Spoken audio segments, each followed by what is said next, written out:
बिस्मिल्लाहिर्रहमानिर्रहीम। अस्सलाम वालेकुम दोस्तों, मेरी आज की वीडियो एक इंतहाई अहम मौजू पे है और वो भी ख़वातीन की बीमारी के मतलब है। ये जो टॉपिक है ये बहुत ज़्यादा अहम है और इस तरह के जो केसेस हैं बहुत ज़्यादा हमारे पास आते हैं। ये नेचुरल भी हो सकती है और जो है ना और किसी बीमारी की वजह से भी हो सकती है।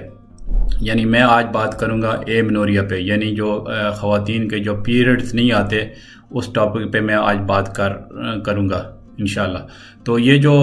टॉपिक है ये बहुत एक तो ज़ाहिर है सेंसिटिव टॉपिक भी है कुछ ख़वातीन के लिए, ख़ास तौर पे वो बड़ी जो है ना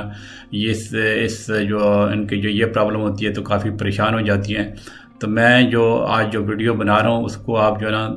बिल्कुल शुरू से लेके आखिर तक देखें, क्योंकि मैं इस जो मौजू है ये चूँकि वैसे लंबा चौड़ा टॉपिक है लेकिन मैं इंशाल्लाह जो बहुत ही अहम पॉइंट्स आपसे डिस्कस करूँगा और जो भी कॉमन प्रॉब्लम है वो आपके जो आपके साथ हाईलाइट करूँगा। ठीक है, तो इस जो ना इसको आप गौर से इस वीडियो को देखिएगा, ठीक है, और सुनिएगा भी बल्कि। खैर, जो एमेनोरिया है वो ये ना कि इसको ये है ना कि जो आपकी जो ख़वातीन के जो पीरियड्स नहीं आते, अगर एक या ज़्यादा दफ़ा अगर पीरियड मिस हो जाएं, ख़ास तौर पे जो हम जो ये टर्म यूज़ करते हैं ना एमेनोरिया, कि अगर एक लड़की के जो है ना वो 3 लगातार पीरियड्स नहीं मिस हुए, या फिर कोई लड़की है जो यंग लड़की है जिसकी 15 साल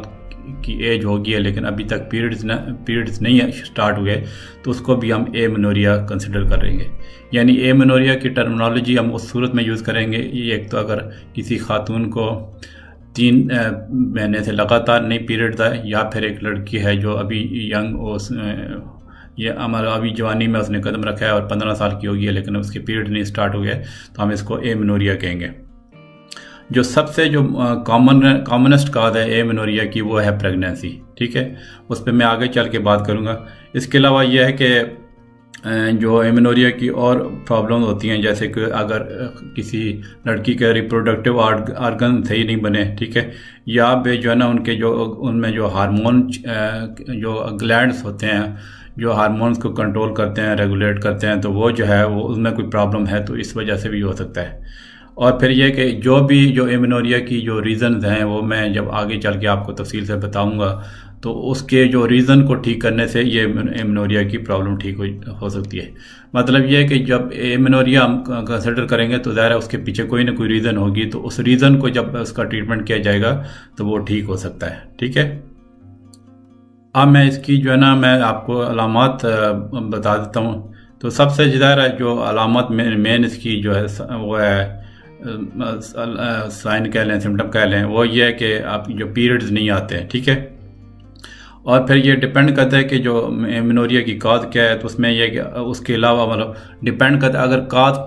कोई भी मतलब एक दो एमेनोरिया लट से अगर प्रेगनेंसी की वजह से नहीं हो रहा है या कोई और रीज़न की वजह से नहीं हो रहा है, तो वो जो रीज़न है जिसकी वजह से नहीं हो रहा है तो उसकी जो है ना एसोसिएटेड भी सिम्टम्स हो सकती हैं। ठीक है, मिसाल के तौर पे कुछ सिम्टम और भी हो सकती हैं, जैसे जो है ना निप्पल से मिल्की डिस्चार्ज हो सकता है जो है ना, फिर इसके अलावा जो है ना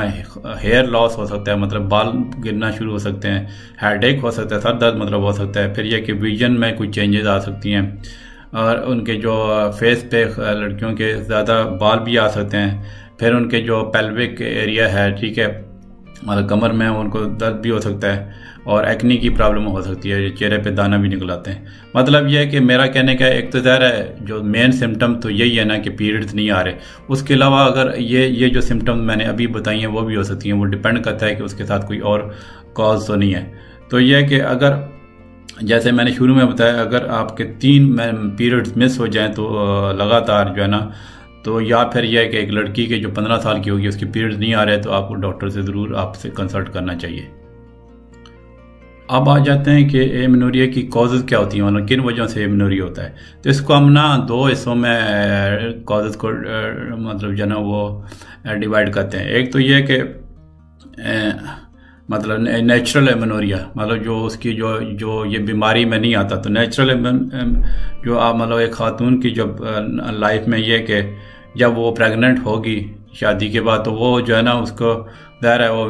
प्रेगनेंसी में एमेनोरिया हो जाएगा, ठीक है। दूसरा जो नेचुरल एमेनोरिया है, मतलब जो ख़वातीन ब्रेस्ट फीडिंग करवा रही हैं, मतलब बच्चे की पैदाइश के बाद बच्चे को, तो उसमें उनमें जो है ना वो एमेनोरिया हो सकता है, उनके पीरियड्स नहीं आते हैं, ठीक है।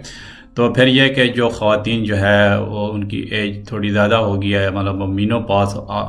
हो गया है, आम तौर पे 45-50 और इस तरह की जो मतलब एज में कुछ ख़वातीन को थोड़ा जल्दी भी हो जाता है मीनोपॉज, मतलब उनका जो रिप्रोडक्टिव सिस्टम एक तरह का वो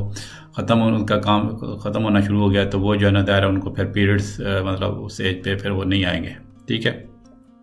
तो ये तो जो 3 कॉजेज़ हैं, मतलब प्रेगनेंसी है, जो ब्रेस्ट फीडिंग है और जो मीनोपॉज है, जो मतलब ख़वातीन का जो आपका जो रिप्रोडक्टिव साइकिल ही ख़त्म हो जाए, तो ये तो एक नेचुरल काजेज़ होगी, ये मतलब ये बीमारियों में हम शुमार नहीं करेंगे।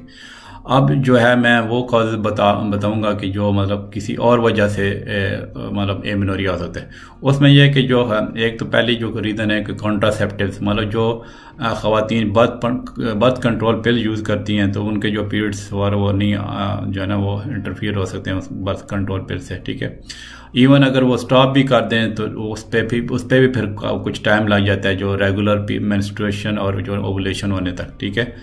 तो इसमें फिर यह कि बर्थ कंट्रोल पिल्स भी आती हैं या फिर इंजेक्शन भी आते हैं, ठीक है, या जो बर्थ कंट्रोल के जो इम्प्लांट्स जो मतलब इंट्रायूट्राइन डिवाइस वगैरह होती हैं, वो उससे भी जो ना आपकी पीरियड्स जो है ना वो बंद हो सकते हैं। फिर जो सेकंड जो एक रीज़न बड़ी आती है वो कि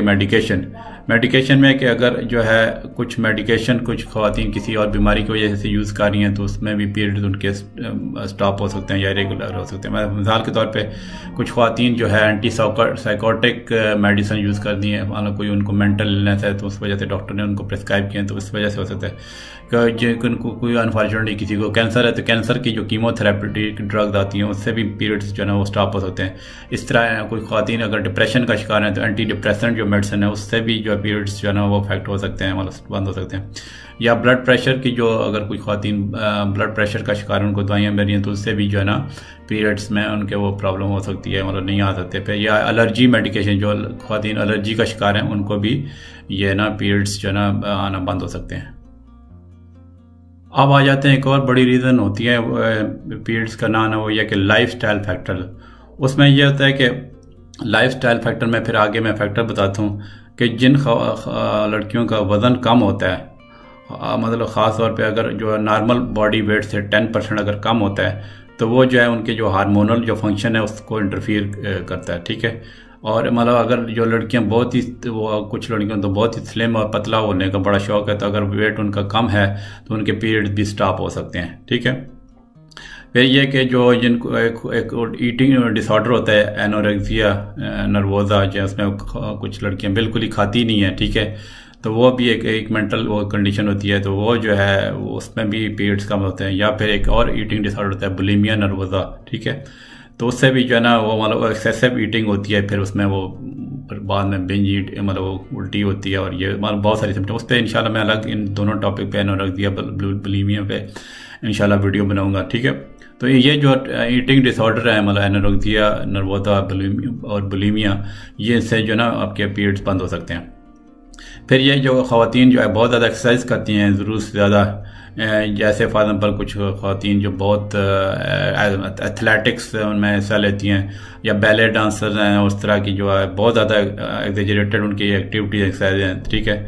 तो उनका मतलब अगर लेट से उनको ये भी प्रॉब्लम हो सकती है उनका, क्योंकि बॉडी फैट भी लो हो जाती है, और उनमें फिर यह है कि जो स्ट्रेस भी आ जाता है, और फिर हाई एनर्जी जो इनका एक्सपेंडिचर होता है तो एक्सरसाइज की वजह से, तो ये जो पीरियड्स उनके बंद हो सकते हैं। अब जो है ना एक और बड़ी जो कॉज होती है जो लाइफस्टाइल फैक्टर में मैं डिस्कस करूँ, वो है स्ट्रेस मतलब ये किसी लड़की को किसी वजह से स्ट्रेस है, टेंशन, फॉर एग्जाम्पल जो है वो कोई लड़की पढ़ रही है कॉलेज में, उसका एग्ज़ाम आ रहे हैं, उसकी वजह से स्ट्रेस है, या फिर जो है ना उसका जो है कुछ और परेशानी है ज़िंदगी में, ठीक है, तो वो जो है ना वो एक ब्रेन में एरिया होता है जिसको हाइपोथैलेमस कहते हैं। जो हाइपोथैलेमस जो है ना वो हार्मोन रेगुलेट करता है जो मेंस्ट्रुअल साइकिल के, ठीक है, तो जो मेंसेस के जो हार्मोन रेगुलेट करता है हाइपोथैलेमस, तो उसमें वो जो ना स्ट्रेस की वजह से उस पर बहुत ज़्यादा असर होता है, तो उस वजह से ओवुलेशन और जो है ना मेंस्ट्रुएशन जो है ना वो स्टॉप हो सकती है इस वजह से, ठीक है। और इसके मतलब ये स्ट्रेस की तो फिर बहुत सारी रीज़न हो सकती हैं। तो वो जो है ना जब स्ट्रेस लेवल उनका कम हो जाएगा, स्ट्रेस मैनेजमेंट टेक्निक्स वगैरह आती हैं, या अगर मतलब उनकी ज़िंदगी में टेंशन कम हो जाएंगी तो वो स्ट्रेस जो है ना वो उसकी वजह से फिर उनके पीरियड्स जो है ना वो बहाल हो सकते हैं। अब इसकी जो फिर और एक बड़ी रीज़न ये है एमेनोरिया होने की कि हार्मोनल जो है ना इम्बैलेंस हो जाए, ठीक है। तो उसमें कई जो मेडिकल प्रॉब्लम आती हैं, जिसमें फॉर एग्जांपल एक प्रॉब्लम आती है जिसको कहते हैं पॉलीसिस्टिक ओवरी सिंड्रोम, ठीक है। ये जो मैं बीमारियों के नाम ले रहा हूँ, इंशाल्लाह मैं आने वाले वक्तों में इन सारी बीमारियों पे वीडियो बनाऊंगा। आप मेरे चैनल उबैद पीबी से जुड़े रहिए, क्योंकि मेरा जो चैनल है वो मतलब मैं चूँकि फिजिशियन हूँ तो मेरी जो प्रैक्टिस में हर तरह के केसेस आते हैं, मतलब मेडिकल, गायनिकोलॉजिकल, बच्चों के केसेस, ठीक है, सर्जिकल केसेस। तो मेरा जो शोबा इसी तरह का है, तो मैं हर तरह के केसेस देखता हूँ। तो मैं इसीलिए मेरे चैनल पे आपको हर तरह की बीमारियों के बारे में वीडियोस मिलेंगी। अच्छा,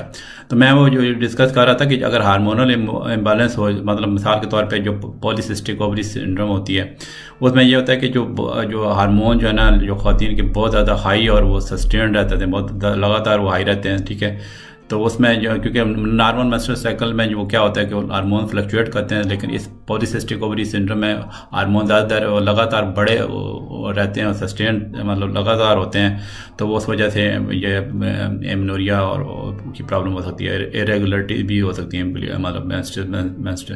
मेंसेस की मतलब इरेगुलरिटीज भी हो सकती हैं।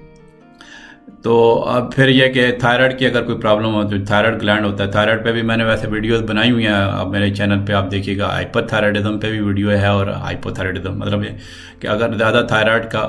जो फंक्शन ओवर एक्टिव हो जाए, ठीक है, तो उस पर भी जो मेंसेस की इरेगुलरिटीज हो सकती हैं और एमेनोरिया भी हो सकता है। इसी तरह अगर थायराइड का फंक्शन कम हो जाए, हाइपोथायराइडिज्म जिसको बोलते हैं, तो उस पर भी जो है उसमें भी ये मेंसेस में चेंजेस आ सकती हैं, मतलब एमेनोरिया भी हो सकता है, ठीक है। फिर यह कि कुछ ख़वातीन की जो मीनोपॉज है, मतलब जब उनका रिप्रोडक्टिव साइकिल ख़त्म जल्दी हो जाता है, आमतौर पे 45 to 50 की एज तक ये एक ख़ातून का रिप्रोडक्टिव साइकिल चलता रहता है। लेकिन कुछ ख़वातीन इवन जो है ना वो इवन 40 अर्ली 40 में या इवन 40 स्टार्ट होने से उनकी जो है ना वो मतलब उनके जो एग्स जो है ना अंडे वो ख़त्म होना शुरू हो जाते हैं, तो वो मेंस्ट्रुएशन जो है ना वो स्टॉप हो सकती है। अब मैं आ जाता हूँ कि कुछ स्ट्रक्चरल प्रॉब्लम, मतलब जो है ना फीमेल के जो रिप्रोडक्टिव ऑर्गन में उनकी कोई स्ट्रक्चर में कोई प्रॉब्लम हो तो उसमें भी जो है ना एमेनोरिया मतलब जो है ना मेंसेस नहीं आते या इरेगुलर हो सकते हैं। तो उसमें यह कि उसकी कंडीशन कुछ मैं बताता हूँ। जैसे मिसाल के तौर पे यानी कि एक यूट्राइन स्कारिंग हो जाती है, एक बीमारी होती है एशरमैन सिंड्रोम। उसमें ये होता है कि जो आपकी जो मतलब ख़वातीन का जो वो बच्चादानी यूट्रस जो होता है, ठीक है, उसमें वो स्कार जो है ना वो बन जाते हैं, ठीक है। वो स्कार जो है कभी कभी कुछ ख़वातीन में D&C ऑपरेशन की वजह से, या फिर जिन ख़वातीन को सिजेरियन सेक्शन हुआ है, या अगर एक बीमारी होती है जो फाइब्राइड्स की ट्रीटमेंट, यूट्राइन फाइब्राइड, वो बिनाइन ट्यूमर होते हैं, तो अगर उसकी वजह से मतलब ये हुआ हो जो है ना D&C करवाई जाए, तो उसमें जो है ना वो जो है ना उनका जो यूट्रस की जो नॉर्मल जो लाइनिंग है वो इंटरफियर हो जाती है, मतलब उसमें इंटरप्शन हो जाती है, तो उसमें स्कार बन जाते हैं। तो ये भी एक रीज़न है कि मतलब स्ट्रक्चर प्रॉब्लम में कि एमेनोरिया हो सकता है। फिर यह कि अगर लेट्स से कि कोई लड़की है जिसके जो मतलब जब वो पैदा हुई थी उसके मतलब फीटल डेवलपमेंट के दौरान, तो वो जो है ना उनके जो कोई रिप्रोडक्टिव सिस्टम के जो कुछ ऑर्गन डेवलप ही नहीं हुए या नहीं बने, फॉर एग्जांपल कोई लड़कियों का यूट्रस ही नहीं बनता, या सर्विक्स है या वजाइना उसमें वो नहीं बनती सही तरह, तो वो चूँकि जो है वो चूँकि उनके रिप्रोडक्टिव ऑर्गन ही नहीं सही तरह बने, तो वो जो है ना उसकी जो है ना उनको इधर पीरियड्स नहीं आएंगे, ठीक है, मतलब उनको साइकिल नहीं आएंगे। यह कि फिर यह कि जो वजाइनल की स्ट्रक्चर अब नॉर्मलिटी हो, ठीक है, तो उसमें यह होता है कि वो जो है ना मेंस्ट्रुअल ब्लीडिंग जो है ना वो विजिबल नहीं होती है, ठीक है। अब जैसे मिसाल के तौर पे जो है कि उनके मेम्ब्रेन जो है बहुत ज़्यादा वो सख्त हो, जो मतलब जो झिल्ली होती है, ठीक है, तो उस वजह से भी ना वो जो है ये प्रॉब्लम हो सकती है। यानी मैं बात कर रहा हूँ कि जो इम्परफोरेट हाइमन होता मतलब होता है कि जो ख़वातीन में जो जिनकी शादी नहीं होती है, तो उनसे वो एक झिल्ली सी होती है, उसमें जो वो ये ना कि वो अगर यूट्रस और जो है ना अगर उसे वो ब्लड आ भी रहा हो तो अगर वो झिल्ली आगे से सख्त है, ठीक है, तो ब्लड आएगा ही नहीं। तो वो जो है ना इम्परफोरेट हार्मोन की वजह से भी ना हमारा स्ट्रक्चर जो नॉर्मलिटी होती है वजाइना की, उसकी वजह से ये जो है ना विजिबल जो है ना पीरियड्स नहीं आएंगे। मतलब पीछे से आ रहे होते हैं लेकिन आगे चूँकि वो झिल्ली सख्त होती है तो उससे जो है ना वो नहीं पता चलता कि पीरियड्स आए कि नहीं है, ठीक है। तो ये तो मैंने आपको इम्पोर्टेंट कॉजेज़ बता दी कि किन वजह से ये मेनोरिया होते हैं। अब मैं कुछ थोड़े बहुत रिस्क फैक्टर बताता हूँ। रिस्क फैक्टर में भी ये है कि अगर जो की फैमिली हिस्ट्री है, अगर एक खातून की फैमिली में जो है ना इस तरह की प्रॉब्लम नहीं है, मतलब एक इनहेरिटेड है प्रॉब्लम, तो ये भी उनको भी हो सकता है। फिर ईटिंग डिसऑर्डर होते हैं जैसे एनोरेक्सिया और बुलिमिया नर्वोसा जो है वो एक तरह का रिस्क फैक्टर है कि जो है ना एमेनोरिया के लिए, मतलब उससे एमेनोरिया हो सकता है। फिर मैंने जैसे शुरू में बोला कि एथलेटिक जो ख़वातीन होती हैं जो बहुत ज़्यादा एक्सेसिव ट्रेनिंग करती हैं, तो वो जो है उसका उनको जो ना ये एमेनोरिया का ज़्यादा रिस्क हो सकता है। अब मैं इसकी कुछ कॉम्प्लिकेशन बता देता हूँ। एक तो कॉम्प्लिकेशन ये कि सबसे बड़ी कॉम्प्लिकेशन है कि जब ज़्यादा पीरियड नहीं आएंगे तो इनफर्टिलिटी हो जाएगी, ठीक है। मतलब ये एक खातून जो है लड़की है उसकी ओवुलेशन नहीं होती या फिर पीरियड नहीं आते तो ज़ाहिर है उसकी प्रेगनेंसी नहीं होगी। फिर यह कि ऑस्टियोपोरोसिस एक कंडीशन होती है जिसमें यानी हड्डियाँ कमज़ोर हो जाती हैं, तो जो है वो हो सकती है। यानी कि जो एक बहुत इंपॉर्टेंट हार्मोन होता है जो ख़वातीन में, जो ईस्ट्रोजन जो है ना वो अगर लो हो जाए जिसकी वजह से ज़्यादा एमेनोरिया भी होएगा तो वो जो है ना फिर हड्डियाँ भी कमज़ोर हो सकती हैं। तो ये जो है ना ये इसकी दो इम्पॉर्टेंट कॉम्प्लिकेशन है, ठीक है। अब मैं इसके जो आपको बता देता हूँ कि इसको जो हम डायग्नोज कैसे करते हैं। तो ये है कि जब इस तरह की जो हिस्ट्री जब पेशेंट जब ख़वातीन हमारे पास आती हैं तो उनका यह है कि ज़ाहिर है उनका कुछ फिज़िकल एग्जामिनेशन भी हम कर सकते हैं, टेस्ट वगैरह भी करवा सकते हैं, ठीक है। पेल्विक एग्जाम उनका हो सकता है कि ये कि अगर मतलब उनका रिप्रोडक्टिव आर्गन में कोई प्रॉब्लम तो नहीं है। अगर एक लड़की के बिल्कुल शुरू से ही नहीं है तो जो है उसका जो है पीरियड्स नहीं आए तो उनकी जो रिप्रोडक्टिव आर्गन का उनके जो जेनिटल एरिया ब्रेस्ट का एग्जामिनेशन हो सकता है ताकि मतलब वो पता चले कि उनकी जो प्यूबर्टी की नॉर्मल चेंजेस आई हैं कि नहीं है, ठीक है। फिर यह कि कई चूँकि हार्मोनल कॉम्प्लेक्स प्रॉब्लम होती हैं तो उसमें यह कि उनको प्रॉपर मतलब आइडेंटिफाई, जैसे मैंने जो पहले आपको बताया कि क्या क्या कॉजेज़ हैं, तो उसके मुताबिक फिर जब हम हिस्ट्री लेते हैं एग्जामिन करते हैं तो फिर जो हमारे जहन में कॉजेज़ आती हैं कि इस वजह से भी इनको हो सकता है, इस वजह से भी हो सकता है, तो उसके मुताबिक फिर जो है ना ख़वातीन का जो है ना एग्जामिनेशन किया जाता है। फिर आगे इसमें कुछ लैब टेस्ट भी आते हैं, उसमें जो है ना मतलब पहले तो ज़्यादा हिस्ट्री और जनरल जो फिज़िकल एग्जामिनेशन है एक लड़की का वो बहुत ज़रूरी है। उसमें काफ़ी कॉजेज़ पता चल जाती हैं कि क्या किस वजह से नहीं आ रहे। तो लैब टेस्ट में ये आता है कि पहले ज़ाहिर है जो प्रेगनेंसी, चूँकि सबसे बड़ी रीज़न है प्रेगनेंसी की, अगर एक खातून की शादी है या मतलब चूँकि कई तो ऐसे ही यहाँ कुछ कल्चर ऐसे हैं जिसमें वो वैसे ही शादी की बयारी की हो जाती हैं, तो वो जो है तो वो उनको प्रेगनेंसी टेस्ट कराते हैं ताकि सबसे पहले कि ताकि प्रेगनेंसी को रूल आउट करें। फिर यह कि अगर प्रेगनेंसी रूल आउट हो जाती है कि नहीं है तो फिर यह कि थायराइड के फंक्शन टेस्ट करा देते हैं कि जो TSH जो है ना फॉर एग्जाम्पल थायराइड का और बाकी थायराइड के हार्मोन का टेस्ट करा सकते हैं कि थायराइड का जो फंक्शन वो ठीक हो रहा है या नहीं है। मेरी तो थायराइड की वीडियोज़ भी आप ज़रूर देखिएगा। फिर यह कि उसमें यह कि ओवरी के जो फंक्शन टेस्ट में जैसे एक हार्मोन होता है फॉलिकल स्टिमुलेटिंग हार्मोन, ठीक है, तो वो जो है वो ये चेक करता है कि जो आपकी जो खातून की ओवरीज जो है ना वो यहाँ से मतलब अंडा रिलीज होता है वो काम ठीक कर रही है कि नहीं। इसके अलावा प्रोलैक्टिन हार्मोन का टेस्ट करा सकते हैं कि मतलब अगर कोई बिनाइन ट्यूमर है पिट्यूटरी ग्लैंड का तो उसमें उसका लेवल लो हो जाएगा। फिर यह कि जो जिन लड़कियों के जो अगर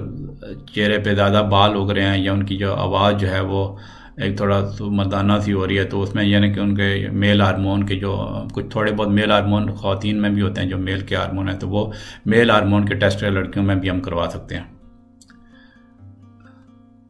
फिर इसमें यह कि एक हार्मोन चैलेंज टेस्ट भी करवा सकते हैं जिसमें यह कि जो है ना कि हार्मोनल कोई मेडिकेशन आपको दी जाती है लड़की को 7 से 10 दिन के लिए ताकि वो वो ट्रिगर करेगी कि मेंस्ट्रुअल ब्लीडिंग है, ठीक है। उसका जो टेस्ट ये बताता है कि या मतलब जो ना अगर ईस्ट्रोजन की जो है वो कमी की वजह से तो मतलब जो है आपकी वो एमेनोरिया तो नहीं हुआ, तो ये एक हार्मोन चैलेंज टेस्ट भी करवा सकते हैं। इसके अलावा फिर ये ना कि अगर जो टेस्ट मैंने बताए हैं या एग्जामिनेशन जो पहले मैंने बताया अगर उस पर जो नहीं पता जा रहा तो फिर और भी इमेजिंग टेस्ट भी करवा सकते हैं। वो डिपेंड करता है कि आपकी साइंस एंड सिम्टम क्या है, ठीक है। मिसाल के तौर पर अल्ट्रासाउंड करवा सकते हैं कि जो है कि उसमें मतलब जो है अगर पीरियड नहीं आ रहे किसी के तो ताकि पता चल जाए कि जो ना अब कोई रिप्रोडक्टिव आर्गन में अबनॉर्मलिटी तो नहीं है, ठीक है। और इस तरह और भी जो सीटी स्कैन वगैरह भी करवा सकते हैं तो जो ना उसमें जो इमेजिंग टेस्ट होते हैं तो ताकि उनकी जो स्ट्रक्चरल अबनॉर्मलिटीज़ ओवरीज का, यूट्रस का, जो है ना इवन किडनीज का वो चेक हो जाए। इसी तरह इसी से मिलता जुलता टेस्ट जो है ना वो मतलब MRI भी करवा सकते हैं, ठीक है। वो साउंड वेव्स के वो बड़ा सेफ टेस्ट होता है MRI का, ठीक है। और इवन पिट्यूटरी ट्यूमर का जो बड़ा वो अच्छा टेस्ट होता है, जो पिट्यूटरी ग्लैंड का अगर ट्यूमर हो तो MRI से डिटेक्ट हो सकता है। तो फिर यह कि इसमें ये जो टेस्ट मैंने बताया अगर उसमें भी नहीं कॉज का पता जा रहा तो फिर यह कि हम एक टेस्ट होता है जिसको स्टेरोस्कोपी कहते हैं। उसमें यह कि एक छोटा सा लाइटेड वो जो कैमरा पास किया जाता है वो जाना के जरिए, ठीक है, और सर्विस के जरिए, तो वो जो है ना वो एक तरह के आपके अंदर की जो यूट्रस की अंदर वाली साइड को वो देखता है। तो ये जो है स्टेरोस्कोपी टेस्ट भी कुछ अगर प्रॉब्लम हो उसमें तो वो भी यूट्रस वगैरह की तो उसमें वो ये करवा सकते हैं।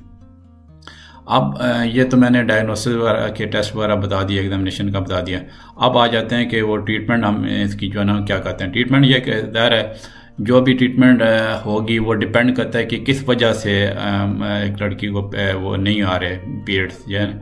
तो उसमें यह है कि कभी कभी कुछ केसेस में जो है ना कंट्रासेप्टिव पिल या कोई हार्मोन की थेरेपी जो है ना वो हम स्टार्ट कर सकते हैं, तो उससे वो अभी दें तो उससे पीरियड स्टार्ट हो सकते हैं। फिर ये कि अगर थायराइड की प्रॉब्लम की वजह से मेनोरिया हो गया है तो वो जो है ना थायराइड की मेडिकेशन दे सकते हैं। पिट्यूटरी की प्रॉब्लम की वजह से अगर मेनोरिया तो बता रहे पिट्यूटरी के जो हिसाब से मेडिसिन दे सकते हैं। फिर यह कि अगर लेट्स से कि कोई ऐसा स्ट्रक्चर प्रॉब्लम मतलब आपकी जो रिप्रोडक्टिव एक लड़की के रिप्रोडक्टिव आर्गन ही नहीं सही तरह बने तो उसका फिर ज़ाहिर है उसको वो ठीक करने के लिए सर्जरी भी करवानी पड़ सकती है। फिर यह कि कुछ लाइफस्टाइल एंड होम रेमेडीज़ के भी बारे में बता देता हूँ। इसमें यह कि अगर लेट से एक लड़की बहुत एथलेटिक है, बहुत ज़्यादा एक्सरसाइज करती है, या कुछ लड़कियों को जो बहुत ही वो स्लिम रहने का वो होता है शौक जो है ना, उनका वजन कम हो सकता है, मतलब खाना ही नहीं खाती, तो वो ये सारी चीज़ें जो है ना एमेनोरिया काज कर सकती हैं। तो वो जो है ना उसमें फिर यह कि उसके अलावा स्ट्रेस का बहुत बड़ा एलिमेंट है। तो ये सारे फैक्टर जो है ना हम कंसिडर करते हैं कि एक मतलब क्या प्रॉब्लम है, तो उन सारे फैक्टर को फिर आइडेंटिफाई करके उसके मुताबिक जो है इलाज किया जाता है। क्योंकि अगर स्ट्रेस अगर ज़्यादा हो तो वो जो है वो आपके सिर्फ एमेनोरिया नहीं बल्कि और सारी प्रॉब्लम की वजह भी बन सकता है। तो उसमें फिर ऐसे अगर स्ट्रेस का जो है ना एलिमेंट ज़्यादा हो तो उसमें हम फैमिली फ्रेंड जो है ना और डॉक्टर का बहुत ज़्यादा रोल होता है स्ट्रेस मैनेजमेंट में, ताकि जो है ना एक लड़की अगर स्ट्रेस का शिकार है तो उससे निकल आए। तो स्ट्रेस जब ख़त्म होगा तो उसके जो ये जो लाइफ ठीक हो सकती है, उसका एमेनोरिया की प्रॉब्लम भी ठीक हो सकती हैं। तो मतलब ये नहीं इसमें ये जो वीडियो है वैसे तो इतना बड़ा लंबा टॉपिक है, लेकिन मैंने एक तरह का वो दरिया को कूदे में बंद करने वाला हिसाब किया। तो वो जो भी मतलब ये ना कि सबसे इम्पोर्टेंट इसमें यही बात है कि आप जो है ना आइडेंटिफाई करें मतलब जो है कि क्या रीज़न होती है एमेनोरिया की, तो उसके मुताबिक फिर रीज़न जो है ना जब डॉक्टर फिर जब कॉज को इलिसिट करेगा कि क्या कॉज है तो उसके मुताबिक अगर ट्रीटमेंट होगी तो जो है ना वो ठीक हो सकती हैं प्रॉब्लम से। नहीं तो इसमें भी जो खातून को किस तरह की प्रॉब्लम है तो उसको वो सारा नोट करे, अपना रिकॉर्ड रखे कि कितने दिनों से पीरियड नहीं आए, कितने वीक महीने हो गए हैं पीरियड्स नहीं आ रहे, या कुछ पीरियड आते हैं कम आते हैं, इरेगुलर हो जाते हैं, दर्द होता है, ठीक है। तो सारी जो है ना वो सिम्टम्स का जो है ना वो अपना वो रिकॉर्ड रखे खातिर। मैं ये इंशाल्लाह और भी टॉपिक पे जैसे डिस्मेनोरिया है उस पर भी इंशाल्लाह वीडियो बनाऊंगा, जिसमें बहुत ज़्यादा पेन भी होता है लड़की को, ठीक है। या इसके अलावा जो है कुछ लड़कियों को बहुत ज़्यादा एक्सेसिव पीरियड आते हैं। तो इंशाल्लाह आने वाले दिनों में आपको मेरे चैनल पे सारी इस तरह की वीडियो मिलेंगी। और मेरे चैनल पे जो है ना ये मेरी तकरीबन यही रूटीन होती है कि एक दिन उर्दू में होती है वीडियो, फिर अगले दिन वही जो टॉपिक तकरीबन वही उसी टॉपिक से हवाले से इंग्लिश में आती है। तो इसी इंशाल्लाह इस चैनल पे आपको तमाम इंशाल्लाह मेडिकल के हिसाब से मालूमात मिलती रहेंगी। तो अगर अभी तक आपने मेरा चैनल सब्सक्राइब नहीं किया तो ज़रूर करें और घंटी के निशान को क्लिक करेंगे ताकि जो भी मेरे आने वाली वीडियो है वो आप तक बर वक्त पहुँच सके। और अगर आपको मेरी वीडियो पसंद आती हैं तो जो है ना उसको ज़रूर लाइक दे दिया करें, ठीक है, क्योंकि उससे मुझे इनकरेजमेंट मिलती है कि मेरे वीडियोस पे अच्छा रिस्पांस आ रहा है, तो वो फिर मैं इंशाल्लाह फिर और आपको अच्छी मुफीद मालूमात वाली वीडियो बनाता रहूँगा इंशाल्लाह, ठीक है। और फिर शेयर करना ना भूलें, क्योंकि मेरा जो चैनल बेत बीबी का जो कि खिदमत खल का चैनल है, तो जब आप शेयर करेंगी दूसरों के साथ तो मतलब जैसे फैमिली फ्रेंड के साथ या फिर सोशल मीडिया ट्विटर फेसबुक पे जब मेरी वीडियो शेयर करेंगी तो इससे जो है ना आप भी इस कार्य खैर में हिस्सा ले सकती हैं। मतलब दूसरों की हेल्प करना भी एक बहुत बड़ा स्वाब का काम है, तो आप दूसरों की भी हेल्प कर सकते हैं, ये कर सकती हैं, ठीक है जी। इंशाल्लाह मिलते हैं अगली वीडियो में। ओके जी, अल्लाह हाफिज़।